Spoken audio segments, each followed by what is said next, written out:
Hello दोस्तों, स्वागत है आप सभी का आपका अपनी चैनल बेसिक नॉलेज में। दोस्तों, आप लोगों का मेधा छात्रवृत्ति परीक्षा हो चुका है। चलिए फटाफट से आप लोग आंसर की मिला लीजिए कि किसका कितना सही हो रहा है और कमेंट में अपना राय जरूर दीजिएगा। और हाँ, उससे पहले चैनल पर पहली बार आए हैं तो सब्सक्राइब जरूर कर लीजिएगा आगे हर एक एग्जाम की तैयारी करने के लिए, हर एक जानकारी प्राप्त करने के लिए। जी हाँ, चलिए इस वीडियो को शुरू करते हैं। सभी दोस्तों को शेयर कर दीजिए कि सब कोई मिला ले। ठीक है, आपके जो भी दोस्त हैं उनको शेयर कर दीजिएगा कि मिला ले, और कमेंट में कहें कि कम से कम कितना आ रहा है, ताकि पता चलेगा कितना नंबर आ रहा है कितना नहीं। ठीक है, और आपका कितना सही हो रहा है नहीं। चलिए एक एक सटीक आंसर आप लोग हम सबसे सटीक बताते हैं। सबसे पहला प्रश्न है 91 नंबर। आज अभी हम लोग इसमें साइंस का देखने वाले हैं, फिर सोशल साइंस, मैथ्स, रीजनिंग सबका अपलोड कर देंगे। ठीक है, देखिए, पेड़ पौधों का रसोई घर निम्न में से किसे कहा जाता है? तो पेड़ पौधों का जो रसोई घर है यानी जो खाना बनाता है, किसे कहा जाता है? तो पत्ते को कहा जाता है। ऑप्शन नंबर डी सही हो जाएगा। अगला देखिए, मानव शरीर की बृहत्तम ग्रंथि यानी सबसे बड़ी जो होती है ग्रंथि मानव शरीर की होती है यकृत, यानी ऑप्शन नंबर सी सही हो जाएगा। ठीक है, नेक्स्ट देखिए 93 नंबर। रेशम पाने के लिए रेशम कीट पालन को कहा जाता है सेरिकल्चर। बता चुके थे आप लोग, बहुत सारा क्वेश्चन मेरा बताया हुआ था। ठीक है, तो 93 का डी नंबर बिल्कुल सही उत्तर हो जाएगा। अगला 94 देखिए, 30 डिग्री पर 1 लीटर जल को 50 डिग्री पर 1 लीटर जल के साथ मिलाया गया तो मिश्रण का तापमान क्या होगा? दोनों के बीच में हो जाएगा ना। ठीक है, 30 डिग्री से थोड़ा बढ़ जाएगा और 50 डिग्री से थोड़ा घट जाएगा, तो इसका जो सही उत्तर 30 और 50 डिग्री के बीच हो जाएगा, यानी ऑप्शन नंबर जो डी है आपका परम सत्य उत्तर हो जाएगा, डी नंबर। ठीक है, नेक्स्ट क्वेश्चन देखिए। अगला क्वेश्चन क्या है? आइसक्रीम भरा एक कप में एक लकड़ी का चम्मच डुबाई गया, चम्मच की दूसरी ओर क्या होगा? तो 95 का जो सही उत्तर हो जाएगा क्या होगा? ठंडा नहीं होगा। ठीक है, आइसक्रीम भरा एक कप में लकड़ी का एक चम्मच डुबाई, दूसरी तरफ ठंडा क्या हो गया? लकड़ी आपका थोड़ी कंडक्ट करता है। ठीक है, तो डी नंबर सही हो जाएगा। नेक्स्ट देखिए, उदासीनीकरण अभिक्रिया है, तो 96 का सही उत्तर हो जाएगा ऑप्शन नंबर डी रासायनिक परिवर्तन तथा अनुत्क्रमणीय। 96 का डी सही हो जाएगा। 97 देख लीजिए, आमाशय में अपच का कारण है। क्या बोल रहा है? आमाशय में अपच का कारण क्या है? तो इसका जो अम्ल होता है हमारे आमाशय में, कौन सा अम्ल होता है? हाइड्रोक्लोरिक अम्ल यानी HCl होता है। इस वजह से अपच होता है। ज़्यादा मात्रा में जब रिलीज हो जाता है तो अपच हो जाता है, खाना नहीं पचता है। गैल्वेनीकरण एक प्रक्रिया है जिसके प्रयोग द्वारा निम्न में से किसको जंग लगने से रोका जा सकता है? तो 98 का सही उत्तर हो जाएगा लोहा को। ठीक है, लोहा को जंग लगने से रोका जा सकता है, तो 98 का क्या हो जाएगा? Option number A. और गैल्वेनीकरण एक प्रक्रिया जिसमें किसकी परत चढ़ाई जाती है पूछता है, तो जस्ता की, तब जिंक का परत हो जाता है। ठीक है, निम्न में कौन भौतिक परिवर्तन है? भौतिक परिवर्तन 99 नंबर देख लो क्या है? इसमें लट्टे को लकड़ी से छिलने में छिलना, बोल्डर को पत्थर के टुकड़े में पीसना, बर्फ का क्रिस्टल बनना, ये सभी जो आपका भौतिक परिवर्तन ही है, यानी ऑप्शन नंबर डी सही हो जाएगा। ठीक है, नेक्स्ट क्वेश्चन देखिएगा। अगला प्रश्न क्या है? किसी उष्णकटिबंधीय क्षेत्र का वर्णन हेतु कौन विकल्प उत्तम है? तो 100 का सही उत्तर हो जाएगा ऑप्शन नंबर ए गर्म तथा नम। क्या होता है? गर्म तथा नम होता है, ऑप्शन नंबर 1 हो जाएगा। पृथ्वी पर सबसे ठंडा क्षेत्र है, पृथ्वी पर सबसे ठंडा क्षेत्र क्या हो जाएगा? तो 101 का सही उत्तर हो जाएगा ध्रुवीय क्षेत्र। 101 का क्या हो जाएगा? ऑप्शन नंबर ए ध्रुवीय क्षेत्र हो जाएगा। ठीक है, नेक्स्ट देखिए 102 नंबर। आग के मामले में अग्नि चेतावनी सामान्य रूप से धुएं का पता लगाते हैं, घर में किस जगह पर ऐसी चेतावनी रखी जानी चाहिए? ठीक है, आग के मामले में अग्नि चेतावनी सामान्य रूप से धुएं का पता लगाते हैं कि कहाँ से धुआं आ रहा है, तो वहाँ सायरन बजेगा, तो घर में किस जगह पर ऐसी चेतावनी रखी जानी चाहिए? तो 102 का जो सही उत्तर हो जाएगा वो क्या हो जाएगा? भीतरी छत पर। कहाँ पर? भीतरी छत पर। नेक्स्ट देखिए, जल धारण करने की क्षमता सर्वोच्च होती है, किसमें होती है? तो ये होता है चिकनी मिट्टी में। 103 का बी सही हो जाएगा। क्लियर है? नेक्स्ट देखो, अगला प्रश्न क्या है? डैश क्रिया के कारण सेल टूट जाते हैं। ठीक है, सेल किस क्रिया के कारण टूटते हैं? तो यानी ब्रेकिंग डाउन रॉक्स। सेल में तो पत्थर क्यों टूटते हैं? तो 104 का सही उत्तर हो जाएगा हवा के कारण, जल के कारण, जलवायु वहाँ के कारण, सभी कारण जो है सेल है टूटते हैं। 105 देखिए, भारी व्यायाम के दौरान हमें डैश संचित होने के कारण पैर में ऐंठन आ जाता है। भारी व्यायाम के कारण हमारे शरीर में क्या संचित, क्या स्टोर हो जाता है जिसके कारण हमें दर्द होता है, ऐंठन आ जाता है, मतलब ऐंठन कैसा दर्द?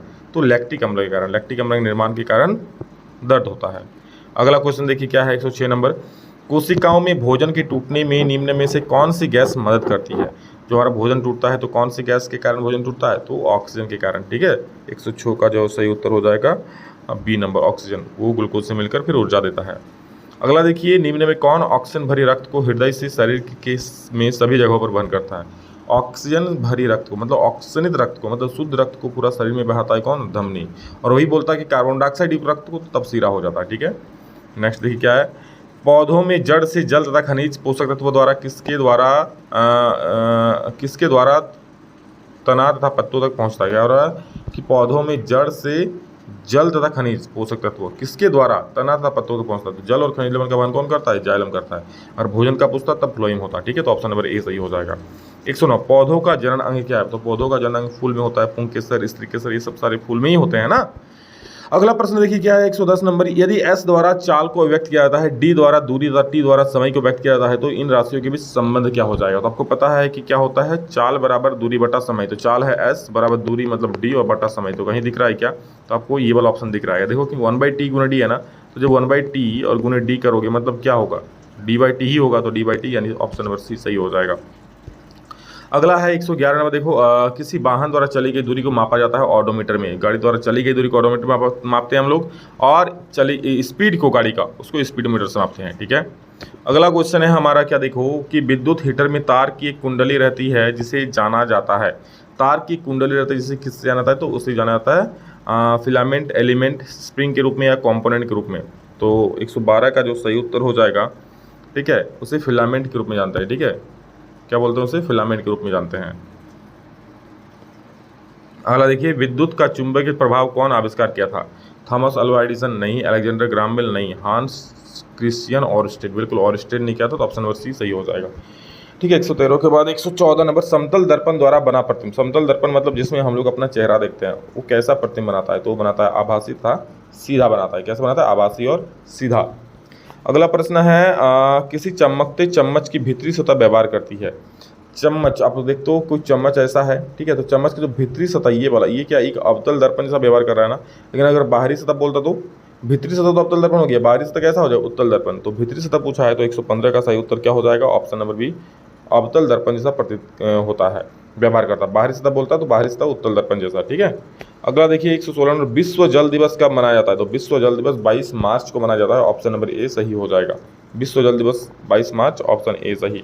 नेक्स्ट 117 नंबर देखिए, जल चक्र में निम्न में कौन शामिल नहीं है? ठीक है, 117 का जो सही उत्तर हो जाएगा ऑप्शन नंबर, तो जल चक्र वाष्पीकरण, संघनन, बादलों का बनना कि वर्षा जल का संग्रहण। देखो जल चक्र जो जल वाष्प भी शामिल है, संग्रहण भी शामिल है, बादलों का बनना भी शामिल है। ये सब क्या, जल सूखता है, आसमान में जाता है, फिर वापस धरती पर गिरता है। लेकिन वर्षा जल संग्रहण ये जल चक्र में शामिल नहीं है। आप वर्षा जल को स्टोर करके रखोगे तो ये जल संग्रहण में थोड़ी शामिल है। तो ऑप्शन नंबर डी सही हो जाएगा।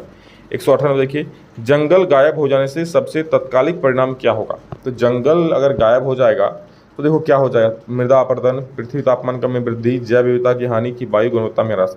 ये सारी के सारे ऑप्शन ही सही है। ठीक है, जंगल गायब हो जाने से क्या होगा? तत्कालिक परिणाम मतलब तुरंत परिणाम क्या दिखेगा? मृदा अपरदन हो जाएगा, पृथ्वी के तापमान में वृद्धि भी होगा, ठीक है, वायु की गुणवत्ता में ह्रास भी होगा, जैव विविधता की हानि भी होगा। तो आप कह सकते हो कि ये जो है जैव विविधता की हानि होगा। हालांकि सारे ऑप्शन ही सही है इसमें, ऐसे लग रहा है। ठीक है, चल 119 नंबर देख लीजिए क्या है। पेड़ जड़ से डैश लेते हैं तो वाष्पीकरण द्वारा वायुमंडल में डैश उत्सर्जित करते हैं। तो पेड़ जड़ से क्या लेते हैं? 119 में बताओ, पेड़ जड़ से क्या लेते हैं? जल लेते हैं, और वायुमंडल में डैश द्वारा उत्सर्जित करते हैं, और वायुमंडल में जल वाष्प द्वारा उत्सर्जित करते हैं ना। पेड़ जमीन से जल ले लिया तो ऑप्शन नंबर बी सही हो गया। चलिए अगला क्वेश्चन देखते हैं। दोस्तों बता दो, अगर चैनल पर पहली बार आए सब्सक्राइब कर लीजिए, आगे और अच्छे अच्छे वीडियोस आएंगे। और हमारा नया चैनल स्पेशली 8 और 9 क्लास के लिए लॉन्च हो चुका है, जो कि डिस्क्रिप्शन में दिया है, ज्ञानपुर, उसको जरूर सब्सक्राइब कर लीजिए। जल्द आप लोगों को उस चैनल पर 8 और 9 का वीडियोज़ देखने को मिलेगा, बहुत अच्छा। ठीक है, और सभी दोस्तों को शेयर जरूर कर दीजिए। देखिए, मकानों द्वारा उत्सर्जित अपशिष्ट जल क्या कहलाता है? तो मकानों द्वारा उत्सर्जित अपशिष्ट जल क्या कहलाता है? 120 का सही उत्तर हो जाएगा मल जल। अगर आप लोग हमारे व्हाट्सएप ग्रुप में नहीं जुड़े हैं तो डिस्क्रिप्शन उसका भी लिंक है, जल्दी से ज्वाइन हो जाइए। ठीक है, आगे हमें आपका साइंस का तो हो गया, सोशल साइंस, हिंदी, इंग्लिश, उसके बाद मैथ, रीजनिंग सब अपलोड कर दे रहा हूँ। बस ये करके देखते जाइए, सभी दोस्तों को शेयर करते जाइए। ठीक है, इस वीडियो में इतना ही। चलिए मिलते हैं जल्दी, तब तक के लिए जय हिंद, वंदे मातरम।